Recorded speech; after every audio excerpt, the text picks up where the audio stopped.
Okay, so here's the thing we're not considering. Okay. We're always like, Selena can't be the best assassin. What if all the other assassins legitimately suck? That was just an appetizer, but not for the book. Let's go. Chapter 8. She had planned to spend the rest of the day following Archer from a distance, but as they walked from the tea courts, Kaol informed her that the king had ordered her to assist with guard duty at the state dinner that night. She's so untrusted, but she's going to be trusted with guard duty? I literally just facepalmed her. Just so you know. She really did. And though she could think of 1,000 excuses to get out of it, any suspicious behavior on her part would draw the wrong sort of attention. If she was actually going to listen to Elena this time, she needed the king, she needed his entire empire, to think she was his obedient servant. The state dinner was in the Great Hall. Bland name, uncreative. It could have been like... The Great Hall of the King. Actually, I feel like to fit with the naming convention of this series, it should have been Hall of something. Hall of Greatness? Hall of Grandeur. The Great Hall. Come on over and eat my ass. Hall of Grandeur. Hall of Glass. In the Great Hall, and it took all of Selena's self-control to keep from sprinting to the long table in the center of the room and horking down the food right off the plate. Horking? Oh my gosh, this is like... Horkin. I just feel like that's like a very unprofessional word. Like, this is a published book, and she uses very casual language at times. Yeah. Like, weirdly casual. Like, this isn't even in the country. Like, come on, Spencer and Billy are having a horking contest, you know? Yeah. Anyways, I've noticed it in a few other... Who can hawk the most hog? Hork the most hog. I've noticed this in a few spots, and maybe I'll call it out more in the future. But, like, the parts where it's like, that felt weirdly casual. Mm-hmm. I'm sorry. Hawking it? Selena, are we supposed to be your bestie? Hawking it? You hawked. It took you every strength of willpower in your body to not go and hawk it. Selena! And horking down the food right off the plates of the gathered councilmen and preening nobility. Granted, I do feel like her having some sort of disordered eating as a result of being starved in the salt mines. Totally great. I appreciate that. I wish it was utilized more, basically. I would like it, like, delved into a bit more, and also not just randomly throw in horking. Hawking. Roasted lamb rubbed with thyme and lavender, almost called it thyme. Thyme and lavender. Duck glazed with orange sauce. They're going to hear that on the recording. Nothing held back, I guess. They wouldn't notice it if you just kept reading it. No comments from the narrator. Duck glazed with... I can't read if you laugh. On the recording. Duck glazed with orange sauce. Pheasant swimming in green onion gravy. Ellipse. Truly, it wasn't fair that she had to stand here on guard while they ate. All it actually said was, truly, it wasn't fair. I added on. Oh, okay. I really thought that's what the book said. I believed you. I can ad-lib this book. That's the quality of the book. I can ad-lib it, and 3 out of 5 times Tia will believe me. Kaol had stationed her by a pillar near the glass patio doors. Though she wasn't wearing the Royal Guard's black uniform with the gold-embroidered wavern across the chest, she blended in well enough in her black clothes. At least she was so far away from it that no one could hear her stomach grumbling. Indigestion. A piece of bad turkey, a little bit of undone potato. Yeah. Other tables had been set up too, full of lesser nobility who had been invited to join, all impeccably dressed for the occasion. Most of the attention, of the guards, of the nobility, remained on the center table where the king and queen sat with their innermost court. You know, I just can't see that. I feel like all these invited nobility, they're going to be gossiping. They're going to be their own stuff. Networking. They are networking it hard. This is like when they come up with the new trade deals. Yeah. Literally, they can't just, like, be attentive to the king. They don't think he's all that. They literally live here. Literally. Selena and Christ. They live here. Duke Parrington, the hulking brute. Okay, hold on. What does hulking usually mean when they say someone is hulking? Let me look this up. Large and muscular. But it doesn't exclude being. It doesn't exclude being overweight and muscular. A large person. A person or object that is extremely large, heavy, or slow moving, especially if they seem threatening in some way. All I can say is the AI overview that comes up when you look things up included a picture, so it has hulking, all of this meaning, and the picture they used was a menorah during a feast. What? You put that on Tumblr. That menorah is hulking.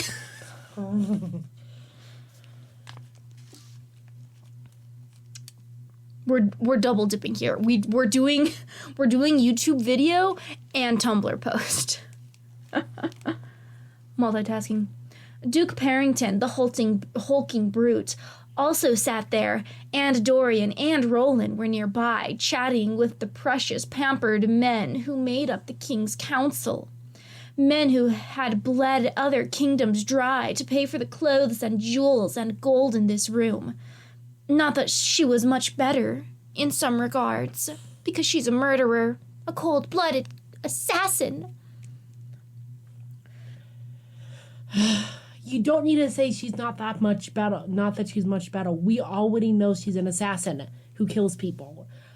I already was thinking not that she's that much better.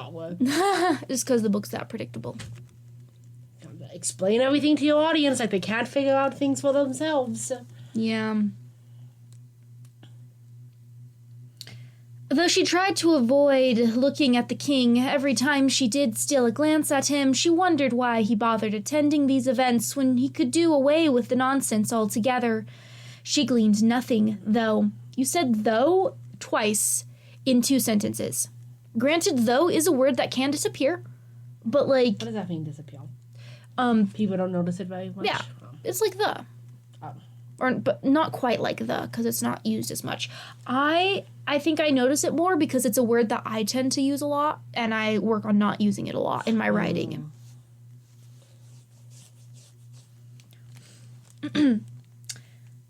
Nothing, though. And she didn't think for a moment that he'd be stupid enough to reveal anything about his true agenda in front of all these people. I'm glad you figured that out, Selena. Kale stood at attention at the column nearest the king's chair, his eyes darting everywhere, always alert. It made her hot.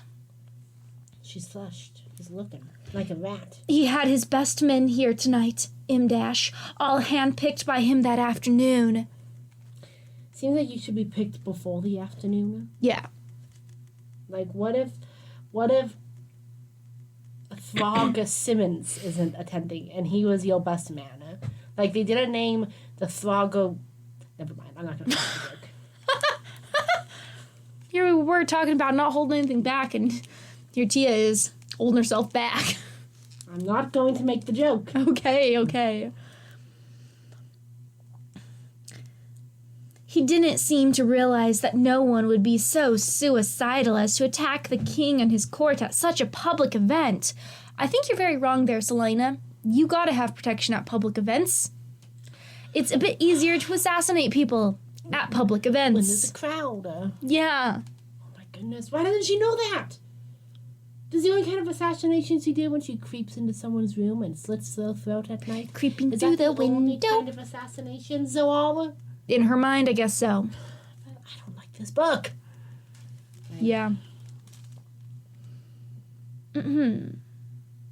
She tried to explain that, but Kale had just glared at her and told her not to cause trouble, as if she'd be that suicidal.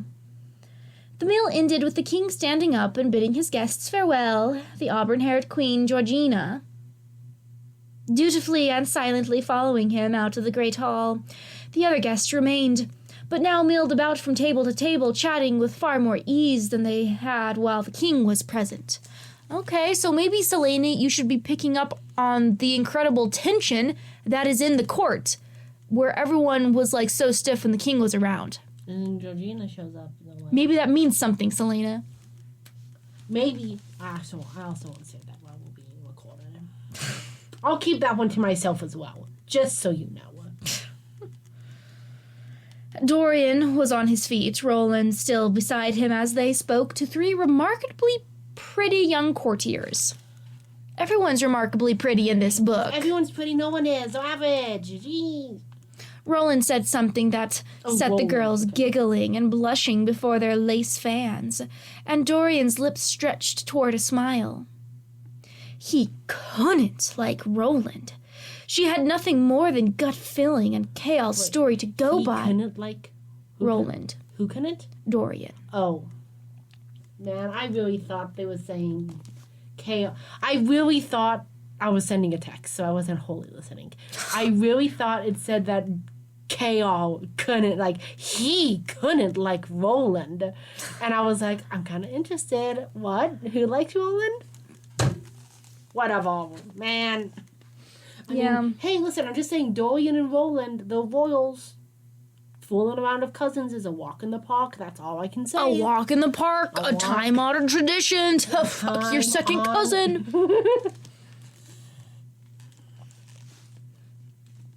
I'm sorry, that was vulgar. To have sex with your second cousin. Wait, what was that? What did Selena use? Hog? Hork. To hawk your second cousin. See, hork really does sound like it could be a euphemism for sex. A time-honored tradition. What's the last name? Not Westfall.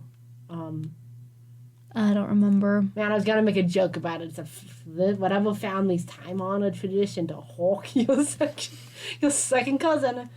Anyway. The gut feeling and Kale's story to go by, but, ellipsis, there was something about Roland's emerald eyes that made... Emerald eyes? Can we not describe things as like blue, green, brown? Hazel, if we're feeling creative. Roland's dookie eyes. A nice dookie green. Listen, let me tell you, if his eyes owe anything to Judge Boy, that boy eats spinach. It keeps his virility up. You've all seen Popeye. Virility up, vitality... Wait, hold on. I was going to say vitality down. Yeah, because it's all going into the virility. Hold on. What's the word for when you I want to say virility up and ability to conceive down. Fertility? Fertility, that's the word I was thinking of. Virility up, fertility down. His emerald eyes that made her want to pull Dorian as far away from him as possible. Oh great, now you're jealous over the royals making bedroom eyes at each other. That's definitely not what's happening, but I can pretend. She's just, you know what? She's just bad at reading the rumor. She's really bad at reading the rumor. She could not see bedroom eyes if they looked right at her. Just saying.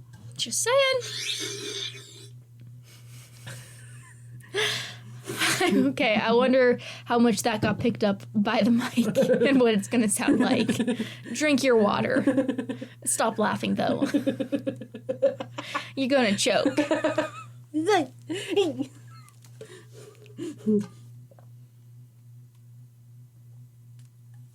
Okay. I had to look away to make sure she didn't choke on the water with laughter. Pull Dorian as far away from him as possible. Dorian was playing a dangerous game, too, she realized. As Crown Prince, he had to walk a careful line with certain people. Perhaps she'd speak to Kale about it. Selena frowned, telling Kaol could lead to tedious explanations. Maybe she'd just warn Dorian herself once this dinner was over. Warned him about what? About... About his cousin being a sleaze? I don't know. Man, how would he not know already? Isn't he and Kaol, like, to the hip? Aren't they were. at the hip? Joined at the hip? Oh my goodness, are they? No. Oh man. Keep reading.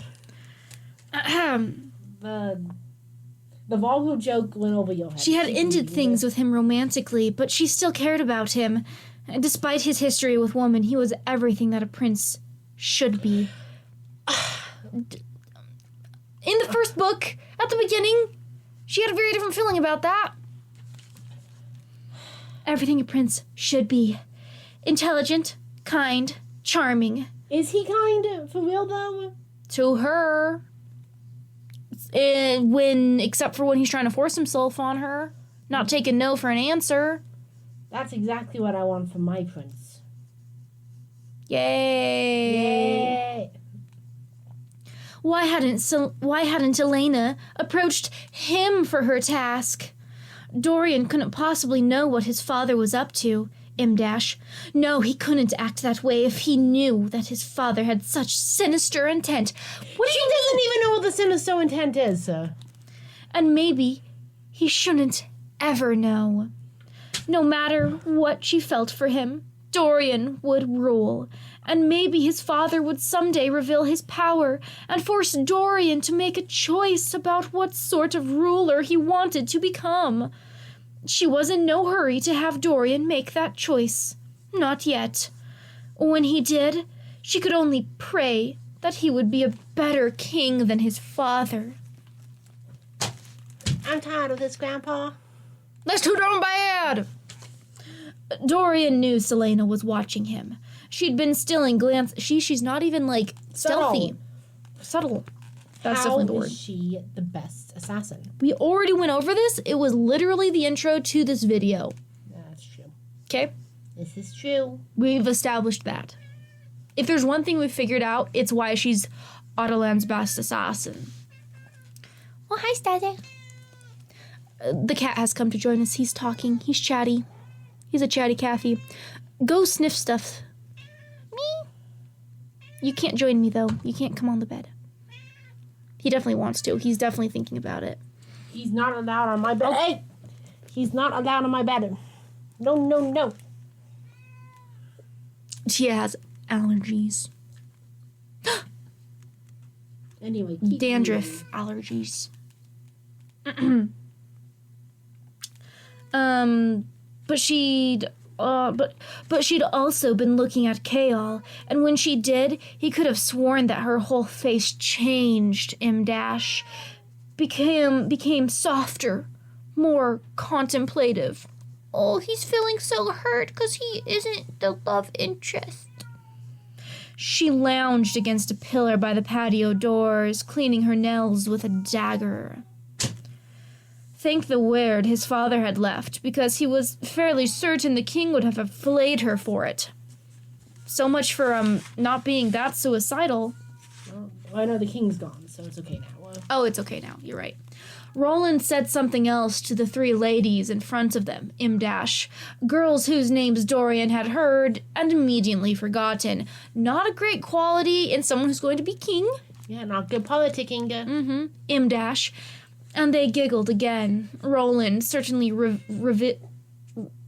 rivaled him for charm, and it seemed that Roland's mother had come with him to find the young lord a bride, a girl with land and money that would add to Maas' importance. Dorian didn't have to ask Roland to know that until his wedding night, his cousin would enjoy all the benefits of living in the castle as a young lord. All the benefits? Listening was one of those benefits. I get the impression that Archer only makes himself available to the woman. So he's not a benefit to the young lords. He's not a courtesan for all occasions. No. Lame. He doesn't. Revenue. That's He a doesn't. lot of revenue. He doesn't. He only has so many hours in a day. You know, okay? that's so true. You have to find your prime revenue sources.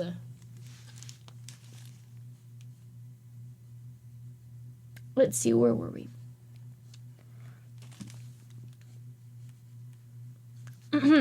Listening to him flirt, watching him grin at these girls, Dorian didn't know whether he wanted to punch Roland or walk away.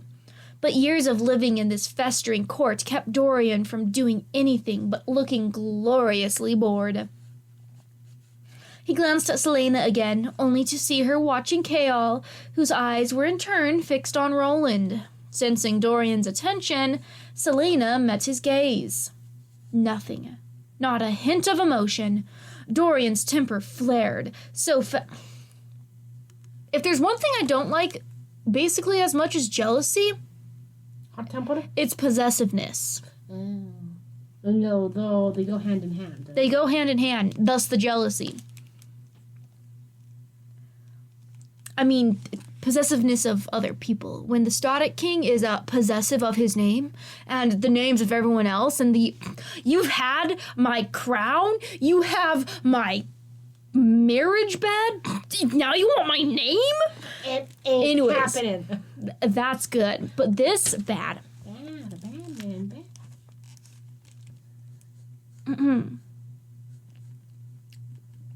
bad. Nothing. Dorian's temper flared so fast he found himself struggling for control, especially as she looked away again, M-dash, and her focus returned to the captain. Literally did not need an M-dash there, and stayed Literally don't care about what's going on.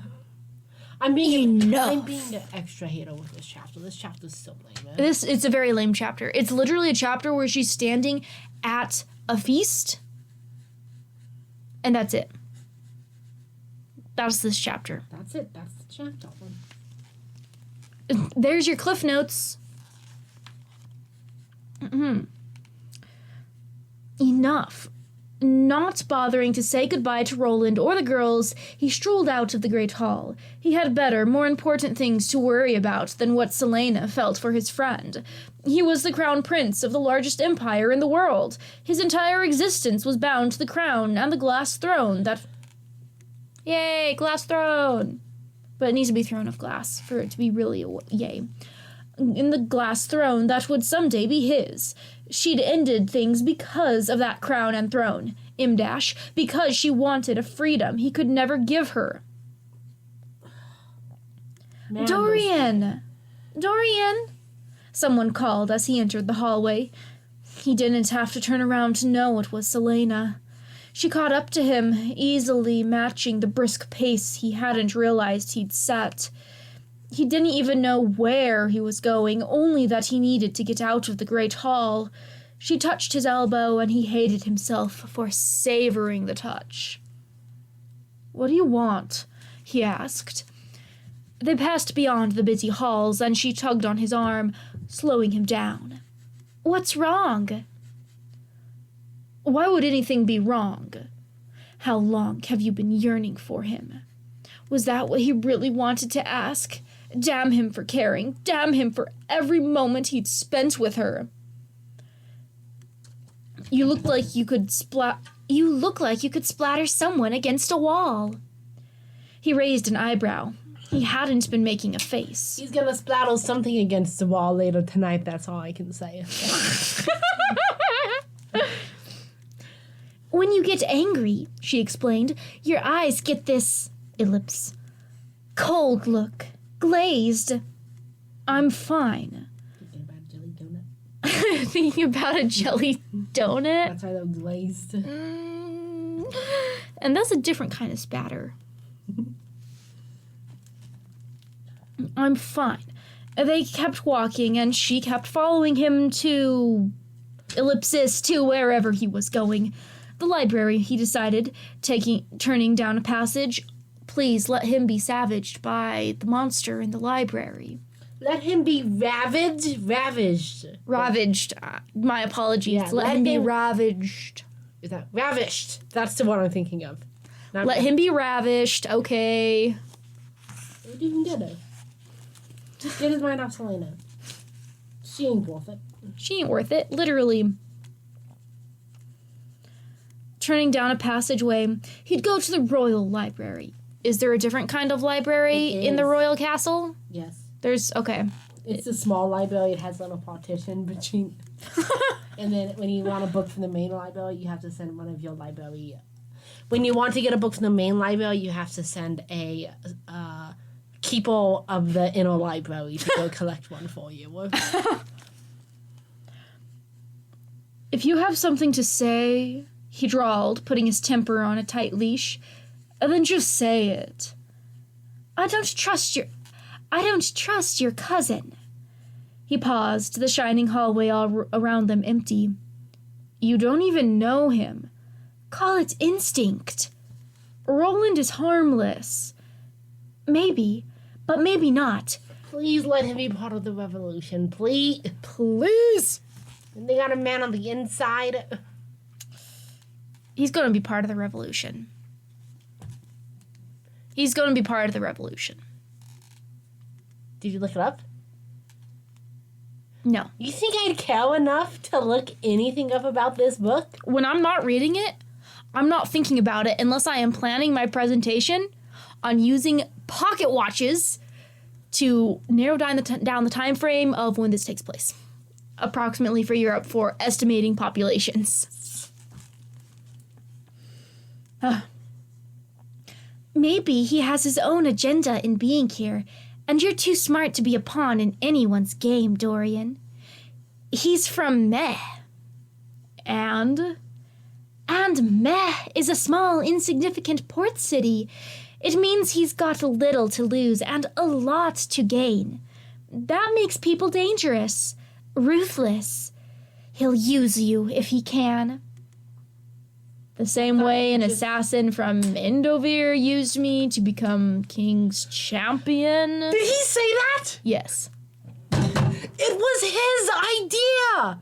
Literally. He went and got her and was like, you better do this. Lord help you or you're going back to Endovir. You crunkled my bookmark. Leave it to Dorian to blame Selena for his own problems. Leave it to the prince to... It is kind of Prince's behavior. Who give a shit? Who give a shit? Who cares enough about this book, too? Her lips thinned. Let's go back to Is that what you think I did? Buy a copy of this book so And burn I it? can burn it. In a burning. I'm furious. Well, we're almost done. It's the last page. Oh my goodness. I don't know what to think. He turned away. She snarled, actually snarled at him. She Well, snarled let- actually snarled Mm-hmm. She snarled, actually snarled at him. This is my snarl. Well, let me tell you what I think, Dorian. I think you're used to getting what you want. True. Who you want. And just because you couldn't get who you wanted this one time, you know what? That, Selena, is an accurate representation of, perhaps his behavior when you rejected him and he did not take the rejection. Literally. He whirled toward her. You know nothing about what I wanted. You didn't even give me the chance to tell you. She rolled her eyes. I'm not having this conversation right now. Such a dumb thing to say. I'm watching the microphone spike with your little pin rattling. Oh, it's still hearing it. About the same as before. I'm done shaking my paint pen now. I forgot that we were being recorded, okay? See, people do forget that the mic is present. I'm not having this conversation right now. I came to warn you about your cousin, but you clearly don't care. So don't expect me to care when you find yourself nothing more than a puppet, if you aren't one already. He opened his mouth, so close to exploding. He could have punched the nearest wall.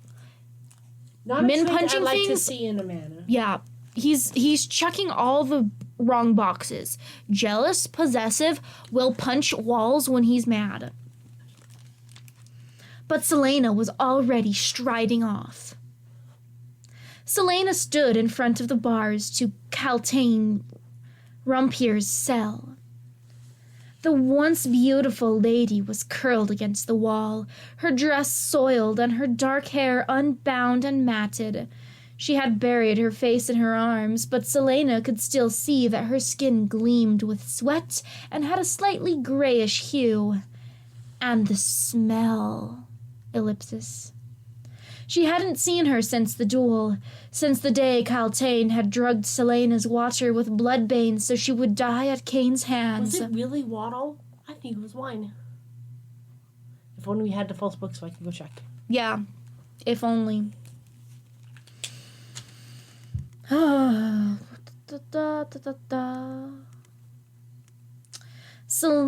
Once she'd defeated Kane, Selena had left without witnessing the screaming fit that Caltaine had thrown.